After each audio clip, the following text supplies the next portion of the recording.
السلام علیکم ورحمۃ اللہ وبرکاتہ۔ آج کا دن ہمارے ملک میں خاص اہمیت رکھتا ہے کیونکہ آج ہی کے دن 26 جنوری 1950 کو ہمارا دستور نافذ ہوا تھا۔ اس دستور نے نہ صرف ہمارے ملک کو جمہوریہ بنایا ہے بلکہ ہر شہری کو برابری کے حقوق عطا کیے۔ چلیے آئیے میں آپ کو چند آرٹیکل 14 سے 28 تک آپ کے سامنے پیش کرنا چاہتی ہوں۔ آرٹیکل نمبر 14 کے تحت ریاست کسی بھی شہری کے ساتھ مذہب، ذات، جس نسل یا مقام کی پیدائش کی بنیاد پر امتیازی سلوک نہیں ہے۔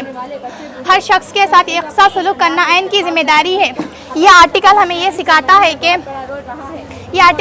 سکھاتا ہے کہ معاشرہ تبھی ترقی حاصل کر سکتا ہے جب انصاف، مساوات، غیر جانبداری کے اصولوں پر عمل کیا جائے، اور ہمیں یہ یقین دہانی رکھتا ہے کہ قانون سب کے لیے یکساں ہے۔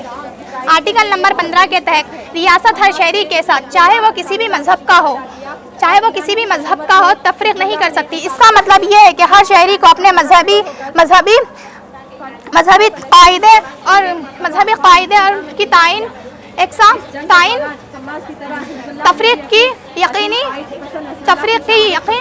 ناانصافیاں نہیں کرنا چاہیے۔ آرٹیکل نمبر 16 کے تحت ریاست ہر شہری کو سرکاری ملازمتوں میں یکساں سلوک فراہم کیا جائے گا بغیر کسی تفریق کے۔ یہ آرٹیکل ہمیں یہ سکھاتا ہے کہ ایک مساوی معاشرہ تشکیل دینے کے لیے ہر شہری کو یکساں موقع فراہم کرنا ضروری ہے۔ آرٹیکل نمبر 17 واضح کرتا ہے کہ شد اشد کو ختم کر دیا گیا ہے۔ ان آرٹیکل کے تحت اگر کوئی شخص شد اشد کو مانتا ہے یا اس پر عمل کرتا ہے تو اس کے خلاف غیر قانونی کارروائی کی جا سکتی ہے اور اسے قابل سزائے قرار دیا جائے گا۔ اس کا مقصد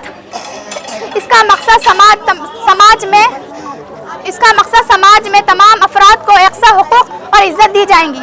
آرٹیکل نمبر 18 یہ اعلان کرتا ہے کہ ریاست کسی بھی شہری کو شرفی خطابات یعنی ٹائٹلز نہیں دیں گی، یعنی جیسا کہ سر، راجا۔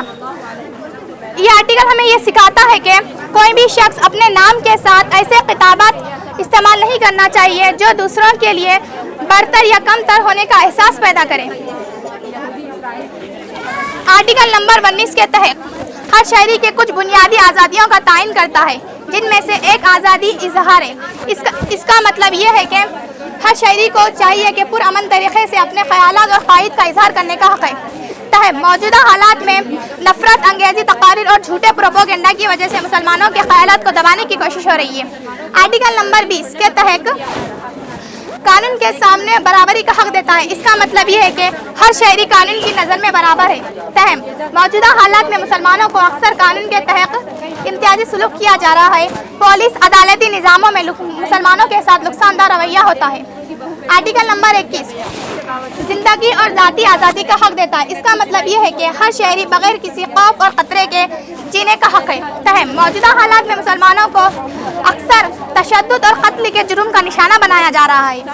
آرٹیکل نمبر 22 کسی بھی گرفتاری اور نظر بندی سے تحفظ کا حق دیتا ہے۔ اس کا مطلب یہ ہے کہ کسی بھی شہری کو بلا وجہ گرفتار نہ کیا جائے۔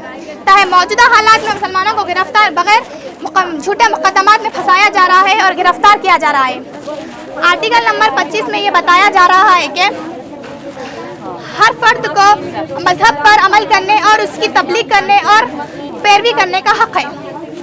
ریاست کو چاہیے کہ تمام مذہب کا احترام کرے اور کسی پر بھی زبردستی اپنا مذہب نہ تھوپے۔ آرٹیکل نمبر 26 کے تحت مذہبی تنظیموں کو آزادی کا حق دیتا ہے۔ اس کا مطلب یہ ہے کہ مذہبی تنظیم اپنے مرضی کے مطابق کام کر سکتی ہے۔ موجودہ حالات میں مسلم مذہبی تنظیموں کو حکومت کے دباؤ کا سامنا کرنا پڑتا ہے۔ آرٹیکل نمبر 27 کے تحت کسی بھی مذہب پر ٹیکس نہیں لگتا۔ اس کا مطلب یہ ہے کہ کسی بھی شہری کو مذہب کے ماننے کے لیے ٹیکس یا تعاون دینے پر مجبور نہیں کیا جا سکتا ہے۔ آرٹیکل نمبر 28 سرکاری تعلیم اداروں کو مذہبی تعلیم دینے سے منع کرتا ہے۔ موجودہ حالات میں بہت سے سرکاری اسکولوں میں مذہبی تعلیم دی جا رہی ہے۔ ان آرٹیکل کے تحت مسلمانوں کے حقوق کی خلاف ورزی ایک سنگین مسئلہ ہے۔ حکومت اس مسئلے کو سنجیدگی سے لے اور مسلمانوں کے ساتھ ہونے والی ناانصافیوں کو روکے۔ آمین۔ جزاک اللہ خیر۔ السلام علیکم ورحمۃ اللہ وبرکاتہ۔